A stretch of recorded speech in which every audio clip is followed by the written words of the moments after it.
மேட்டுப்பாளையம். இன்னைக்கு வந்து பார்த்தீங்கன்னா கோதுமை மாவு தோசை ஊற்ற போகிறேன். ஆல்ரெடி மாவு வந்து கலக்கி வச்சிட்டேன். ஏற்கனவே எல்லாம் ஹோம்ஒர்க் பண்ணிகிட்டு இருக்காங்க. லேட் ஆயிடுச்சு.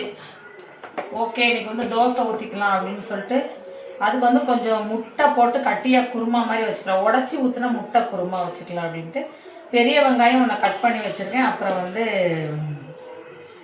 தக்காளி ஒரு 3 தக்காளி எடுத்து பேஸ்ட்டாக அடிச்சிருக்கேன். இதெல்லாம் நம்ம ஈஸியாக செஞ்சிடலாம் இல்லைங்களா, அதனால இன்றைக்கி வந்து எடுத்து வச்சுருக்கிறேன்.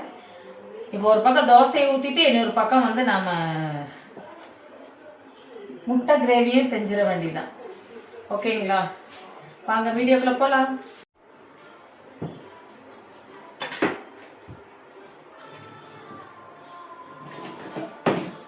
கொஞ்சம் சோம்பு போட்டால் நல்லாயிருக்கும், அதனால் கொஞ்சம் சோம்பு போட்டுக்குவோம். அது கொஞ்சம் தேங்காயோட அரைச்சி தான் ஊற்றுவேன். இன்றைக்கி அதெல்லாம் ஊற்றலை, 2 பேருக்கு தான் செய்கிறேன். ஸோ அதனால் கொஞ்சம் சிம்பிளாக பண்ணிக்கலாம் அப்படின்னு சொல்லிட்டு விட்டேன்.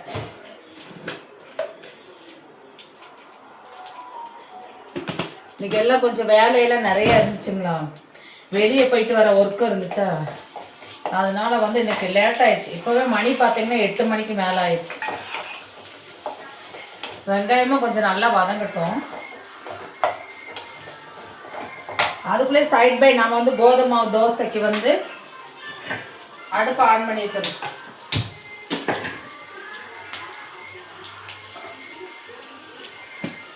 அப்படியே ஹீட் ஆயிடுச்சுன்னா நாம் அதே ஊற்றிக்கலாம் இல்லைங்களா, ஒரே டைமில் எல்லா வேலையுமே முடிஞ்சிடும்.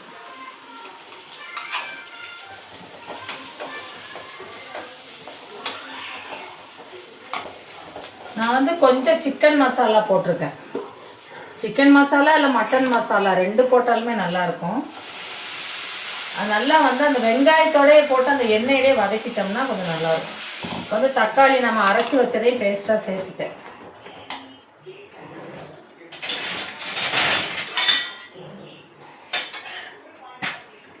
நீங்கள் நைட்டு சப்பாத்தியோட கோதுமை மாவு தோசைனா எனக்கு வேலை ஈஸியாக இன்றைக்கி முடிஞ்சிருங்க. ஏன்னா எனக்கு ஆல்ரெடி ரொம்பவே லேட் ஆயிடுச்சு. கொஞ்சம் தண்ணி ஊற்றி கொதிக்க வச்சிடலாம்.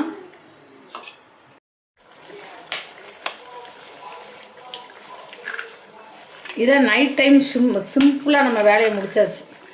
அவ்வளோதான், முட்டையும் உள்ளே ஊற்றிட்டோம். ஒரு 10 நிமிஷம் அப்படியே மூடி போட்டு விட்டோம்னு வைங்களேன், முட்டை குருமா ரெடி ஆயிடுச்சு. இனி ஒரு பக்கம் நம்ம கோதுமை மாவு தோசையும் ஊற்றி எடுத்துட்டோம் அப்படின்னா இன்றைக்கி வந்து வேலை வந்து முடியுது. இப்போ நான் வந்து இதை அந்த அடுப்புக்கு மாற்றிட்டு இந்த அடுப்பில் வச்சு கோதுமை மாவு தோசை ஊற்ற போகிறேன்.